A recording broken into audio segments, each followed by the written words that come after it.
Pernah kepikiran nggak, kenapa sih di Indonesia urusan kawin cerai, warisan, atau bahkan jual beli bisa diatur oleh hukum yang beda-beda? Ada hukum adat, hukum Islam, ada juga hukum peninggalan Belanda. Nah, fenomena unik inilah yang disebut pluralisme hukum perdata. Dan kali ini kita akan kupas tuntas kompleksitasnya dipandu oleh pemikiran dari para ahlinya, Dr. Heriudi Kurniawan dan Bapak M. Fajrin. Oke, ini dia peta perjalanan kita. Pertama kita telusuri dulu akarnya, jauh sampai ke Eropa. Terus kita lihat gimana warisan kolonialisme membentuk hukum kita lewat asas konkordansi.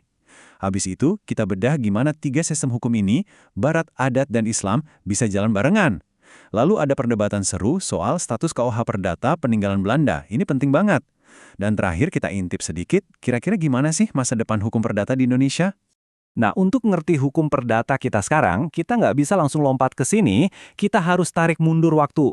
Jauh banget, soalnya Kitab Undang-Undang Hukum Perdata kita, atau yang sering disebut KUH Perdata, itu bukan barang asli buatan sini loh. Ceritanya panjang, sebuah perjalanan ribuan tahun yang melintasi benua, dari Roma kuno sampai akhirnya mendarat di kepulauan kita. Bayangin aja ini kayak lari estafet hukum ya. Tongkatnya itu dimulai dari Roma di tahun 533 Masehi lewat karya Kaisar Justinian yang namanya Corpus Juris Civilis.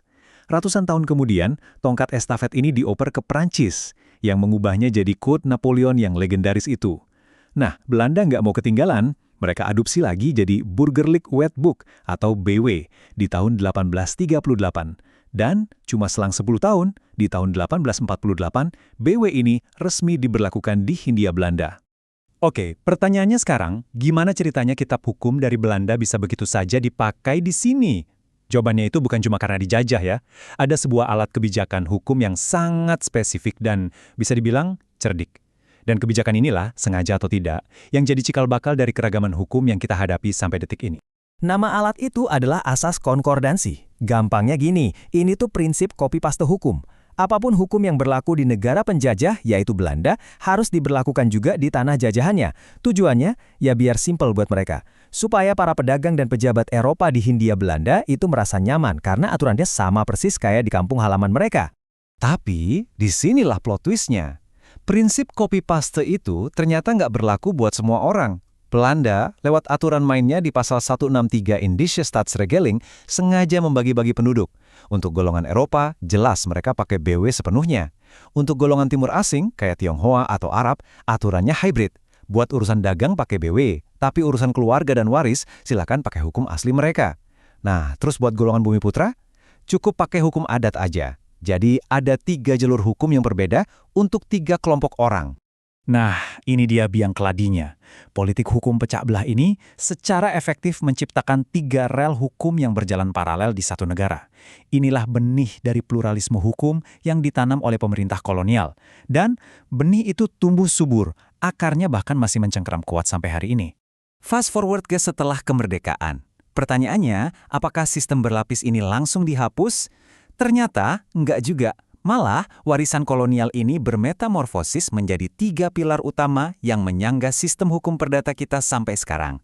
Yuk kita kenalan sama 3 pilar ini. Jadi, sampai detik ini ada 3 sistem hukum perdata yang hidup berdampingan di Indonesia. Yang pertama jelas, hukum perdata barat peninggalan BW. Yang kedua, hukum adat, hukum asli nenek moyang kita. Dan yang ketiga, ada hukum Islam yang punya yurisdiksi khusus. Pilar pertama, hukum perdata barat alias BW. Meskipun capnya produk kolonial, jangan salah. Sampai sekarang ini masih jadi bahasa standar di dunia bisnis modern. Kalau Anda bikin kontrak, sewa-menyewa, atau perjanjian bisnis besar, kemungkinan besar acuannya ya ke sini. Lanjut ke pilar kedua, hukum adat. Nah, ini dia hukum yang paling Indonesia. Dia nggak tertulis rapi di kitab undang-undang, tapi hidup dan diwariskan turun-temurun di masyarakat.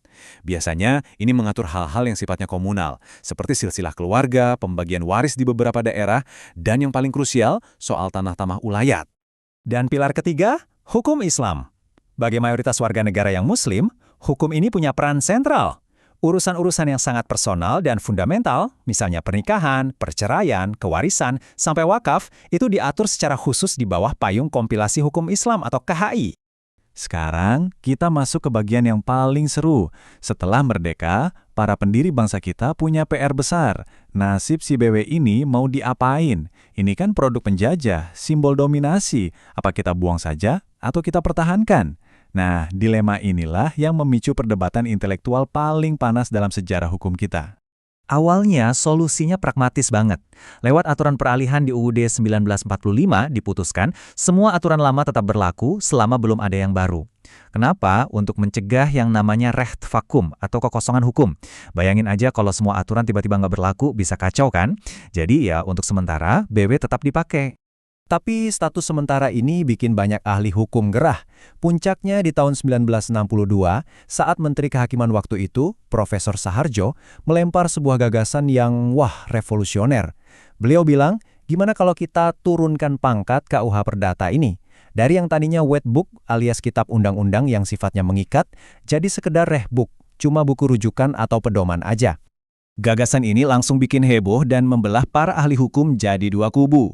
Kubu pro Saharjo bilang ini langkah jenius. Hakim jadi punya kebebasan untuk nggak pakai pasal-pasal BW yang udah nggak relevan atau nggak sesuai dengan rasa keadilan Indonesia. Tapi, kubu kontra yang diwakili pemikiran seperti Dr. Matilda Sumampo, khawatir banget kalau BW cuma jadi pedoman, bisa-bisa nanti putusan hakim jadi beda-beda. Dan itu artinya ketidakpastian hukum. Lalu, siapa yang menang debat ini? Ternyata, Mahkamah Agung turun tangan. Melalui Surat Edaran Mahkamah Agung atau SEMA di tahun 1963, MA mengambil sikap yang sangat berani. Mereka secara de facto mengadopsi gagasan Profesor Saharjo. MA bilang, beberapa pasal di BW, contohnya yang menempatkan istri di bawah suami, itu nggak berlaku lagi. Ini sebuah terobosan besar. Nah, semua dinamika tadi itu mengarah ke satu tujuan besar, satu cita-cita luhur, yaitu menciptakan sistem hukum perdata nasional kita sendiri, satu hukum untuk semua. Proses inilah yang kita kenal dengan istilah unifikasi hukum. Oke, jadi pertanyaannya sekarang, dengan semua sejarah ini, KUH Perdata alias BW itu sebenarnya masih berlaku nggak sih? Jawabannya, iya dan tidak. Rumit kan? Ini dia penjelasannya. Jadi begini, Indonesia itu nggak mengganti BW secara total dalam satu waktu. Strateginya adalah unifikasi bertahap atau dicicil. Bagian-bagian dari BW yang dianggap paling krusial dan sudah nggak sesuai, dicabut satu persatu lalu digantikan dengan undang-undang buatan kita sendiri. Contoh paling jelas, buku kedua BW soal tanah itu sudah digantikan total oleh Undang-Undang Pokok Agraria tahun 1960. Begitu juga soal perkawinan, kita sekarang punya Undang-Undang Perkawinan tahun 1974. Ini yang akhirnya membawa kita ke pertanyaan pamungkas, pertanyaan untuk masa depan. Mungkinkah suatu saat nanti, Indonesia punya satu kitab undang-undang hukum perdata nasional yang baru, sebuah kitab hukum yang benar-benar Indonesia, yang bisa meramu unsur terbaik dari hukum barat, kearifan lokal dari hukum adat, dan nilai-nilai dari hukum Islam? Ini adalah sebuah tantangan peradaban bagi bangsa kita. Dan itulah tadi penelusuran kita mengenai perjalanan panjang dan berliku dari pluralisme hukum perdata di Indonesia. Semoga obrolan kita kali ini bisa memberikan perspektif baru tentang betapa kompleks sekaligus uniknya sistem hukum yang kita miliki.